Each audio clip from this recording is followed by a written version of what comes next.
ಪ್ರತ್ಯುದ್ರಿಕ್ತ ವಿದೋಸುತಮಃ ಜ್ಞಾನೈಕ ದಾನಪ್ರಭಾ ಸರ್ವ ಪ್ರಾಭವ ಶಕ್ತಿ ಭೋಗಬಲ ಸತ್ಸಾರಾತ್ಮ ದಿವ್ಯಾಕೃತಿ ಸೃಷ್ಟಿ ಸ್ಥಾನ ನಿರೋಧ ನಿತ್ಯ ನೀತಿ ಜ್ಞಾನ ಪ್ರಕಾಶಾವೃತಿ ಭಾಂತಾ ಮೋಕ್ಷ ವಿಮೋಕ್ಷದಂ ಹರಿಮಜಂ ನಿತ್ಯಂ ಸದೋಪಾಸ್ಮಹೇ. ಯಾವ್ದಾಗಿತ್ತು?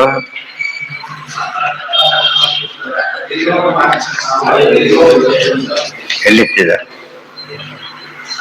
ಇನ್ನು ಮುಂದೆ ಹೋಗಿತ್ತ ಸ್ವಲ್ಪ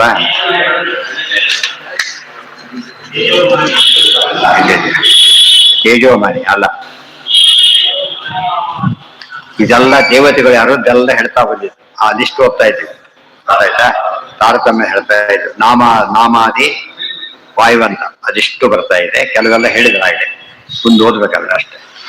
ಆಕಾಶದಾಮಣಿ ದೀಪ್ತತ್ವಾತ್ ತಶ್ಚಾಶ್ಚೈವ ಸದಾಶಿವ.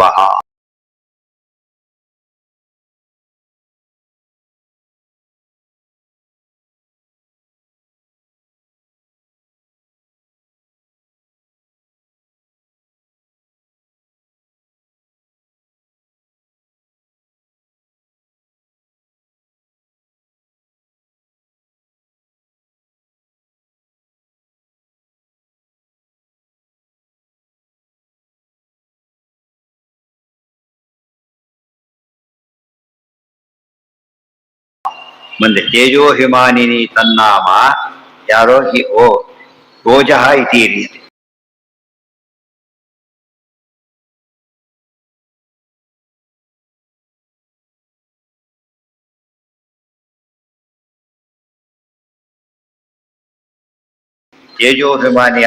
ತೇಜೋಭಿಮಾನಿ ದೇವತೆಯನ್ನ ಇಲ್ಲಿ ತೇಜಸ್ಸು ಶ್ರೇಷ್ಠ ಅಂತ ಕರೆದಿದ್ದಾರೆ. ಎಲ್ಲ ತಾರತಮ್ಯ ಹೇಳ್ತಾ ಹೋಗ್ತಾರೆ.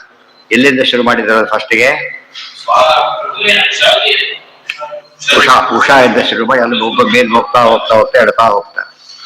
ತಥಾ ಮನೋಭಿಮಾನಿ ತನ್ನಾಮ ತೇಜೋಹಿ ಸಹ್ಯೋಜ ವಿತೀರ್ಯತೆ ತಥಾ ತಸ್ಮಾದುಮಾಚೈವ ಸಾ ಚ ಆಕಾಶಾಭಿಮಾನಿ. ಆಮೇಲೆ ಆಕಾಶ ಅಂತ ಹೇಳಿ, ಇಲ್ಲಿ ಆಕಾಶ ಅಂದ್ರೆ ಗಣೇಶ ಅಂತ ತಗೊಳ್ಬಾರ್ದು. ಆ ಗಣೇಶ ಬಂದಾಗ್ಬಿಟ್ಟಿದೆ ಈಗಾಗಲೇ.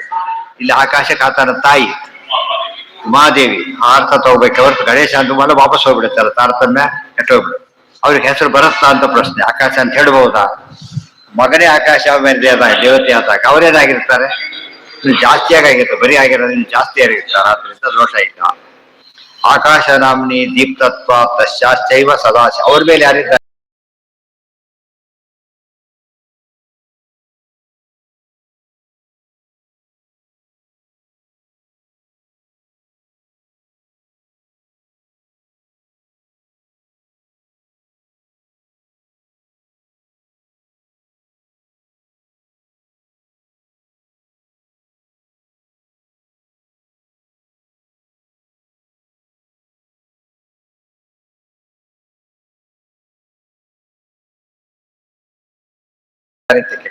ಅವ್ರಿಗೆ ಆಕಾಶ ಅಂತ ಯಾಕೆ ಕರೀತಾರೆ? ಅದೊಂದು ಕಾರಣ ಕೊಡ್ಬೇಕು.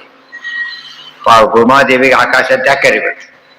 ಆ ಸಮಂತಾತ್ ಕಾಶತೇತಿ ಆಕಾಶ, ಹೆಚ್ಚು ಪ್ರಕಾಶ, ಇವರಿಗಿಂತ ಭಾರಿ ಪ್ರಕಾಶ ಇರೋದ್ರಿಂದ ಅವ್ರಿಗೆ ಏನಂತ ಹೇಳಿದ್ರು?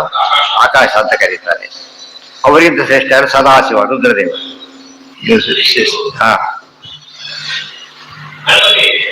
ಯಾರು? ಗಣಪತಿ ಭೂತಾಕಾಶಕ್ಕೆ ಅಭಿಮಾನಿ ದೇವತೆ. ಅಲ್ಲೇ ಹಿಂದೆ ಹೇಳಿದ ಆ ವಿಷಯ ಆಗ್ಲೇ. ಮತ್ತೆ ಆಕಾಶ ಅಂತ ಬಂತೀಗ. ಈ ಆಕಾಶ ಅದಲ್ಲ. ಯಾವ ಆಕಾಶ ಇದು? ಯಾವ ಆಕಾಶ ಅಭಿಮಾನಿದೆ? ಅವ್ರ ಮೇಲೆ ಇರತಕ್ಕ ದೊಡ್ಡ ವ್ಯಾಪ್ತಿ ಇದೆ ಅವರಿಗೆ. ಹೇಳಿದ ಡಿಸ್ಟ್ರಿಕ್ಟ್ ವ್ಯಾಪ್ತಿ ಬೇರೆ, ತಾಲೂಕ್ ವ್ಯಾಪ್ತಿ ಬೇರೆ ಆಗಿರ್ತದ. ಹಾಗೆ ತುಂಬಾ ಮೇಲೆ ಹೋಗ್ತಾರೆ ಅವ್ರು. ಅದಕ್ಕೆ ಆಗಿರೋದು ಯಾಕೆ? ಅವರ ಪ್ರಕಾಶ ಇನ್ನೂ ಜಾಸ್ತಿ ಇರೋದ್ರಿಂದ ಹೆಚ್ಚು ನಮ್ಗೆ ಪ್ರಕಾಶ ಅರ್ಥ ಆಗೋದಿಲ್ಲ. ಅವ್ರು ಏನ್ ಹೇಳ್ತೀವಿ ನಾವೀಗ? ಜ್ಯೂರಿಸ್ಡಿಕ್ಷನ್ ಅಂತೀವಲ್ಲ, ಹಾಗೆ ತಹಸೀಲ್ದಾರ್ ಎಷ್ಟೇ ಇದಾದ್ರೂ ತಾಲೂಕಲ್ಲಿ ಬಿಟ್ಟಾಗ್ಬಿಡುತ್ತೆ. ಇನ್ನೊಂದು ತಾಲೂಕವರು ಆ ತಾಲೂಕು, ಎರಡೆರಡು ತಾಲೂಕಲ್ಲಿ ಒಂದೇ. ಇದು ಹಾಗಲ್ಲ. ಮೇಲವರು ಡಿಸ್ಟ್ರಿಕ್ಟ್ ಬಂದಾಗ ಎಲ್ಲಾ ತಾಲೂಕು ಸೇರ್ಕೊಂಡ್ಬಿಡುತ್ತಾರೆ.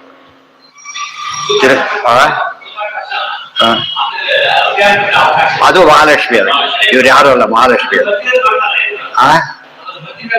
ಮುಂದೆ ಬರುತ್ತೆ ಅದೀಗ, ಮುಂದೆ ಬರುತ್ತೆ. ಆಕಾಶ ನಾಮ್ನಿ ದೀಪ್ತತ್ವ ತಶ್ಚಾಶ್ಚೈವ ಸದಾಶಿವ ಚಿರಸ್ಥಿತ್ಯಭಿಮಾನಿ ಸಹ ಸಮಮೇವ ರತೇಶ್ಮರ. ಇದು ಸ್ವಾರಸ್ಯ ಇದೆ. ಸ್ಥಿರ ಸ್ಮೃತಿ, ಸ್ಮೃತಿ ಬೇರೆ, ಸ್ಥಿರ ಸ್ಮೃತಿ ಬೇರೆ. ಅದು ಸಾಮಾನ್ಯವಾಗಿ ಸ್ಮೃತಿ ಬರೋದು ಮನಸ್ಸಿನಿಂದ, ಅದು ಉಳಿಯೋದೆಲ್ಲಿ? ಚಿತ್ತದೊಳು ಉಳಿಯೋದು. ಚಿತ್ತ ಅದು ಚಿತ್ತಗೊಟ್ಟು ಕೇಳಿ ಅಂತ ಹೇಳ್ತಾರೆ. ಚಿತ್ತಗೊಟ್ಟು ಕೇಳಿದ್ರು ಯಾವುದೋ ವಿಷಯನ ಅದು ಸೀರಿಯಸ್ ಆಗಿ ನೋಡೋದಿಲ್ಲ ನಾವು.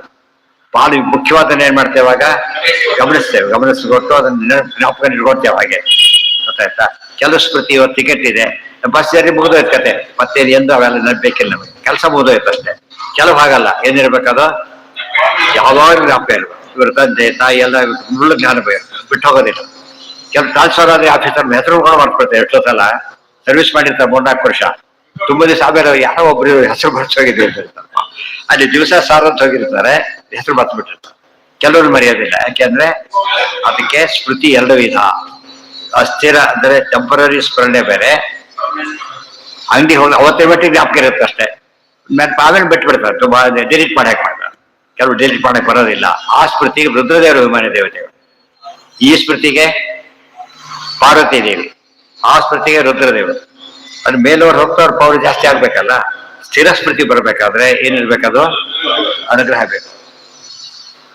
ಮುಖ್ಯವಾಯು ಪ್ರಿಯ ತಸ್ಮಾತ್ ಪರಮೈವ ಸರಸ್ವತಿ. ಅವ್ರ ಮೇಲೆ ಹೋಗ್ಬಿಟ್ರೆ ಏನಾಗತ್ತೆ?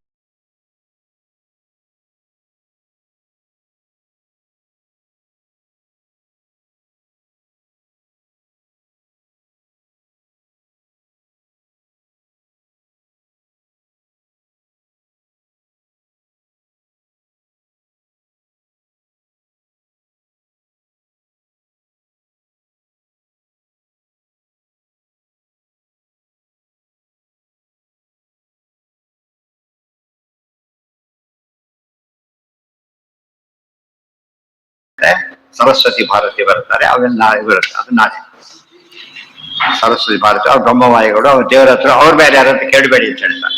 ದೇವರವ್ರಿಗೂ ಅವ್ರ ದೇವ್ರ ಮೇಲೆ ಯಾರಿದ್ದಾರೆ ಅಂತ ಕೇಳಬೇಡಿ, ನಿಲ್ಲಿಸ್ಬಿಡಿ. ಸರ್ವೇಂದ್ರಿಯ ಪ್ರೇರಕೇಣ ಶ್ರೀ ಪ್ರಾಣಪತಿ ನೇರಿತಃ ಯದವೋ ಶವಹಂಸೇನ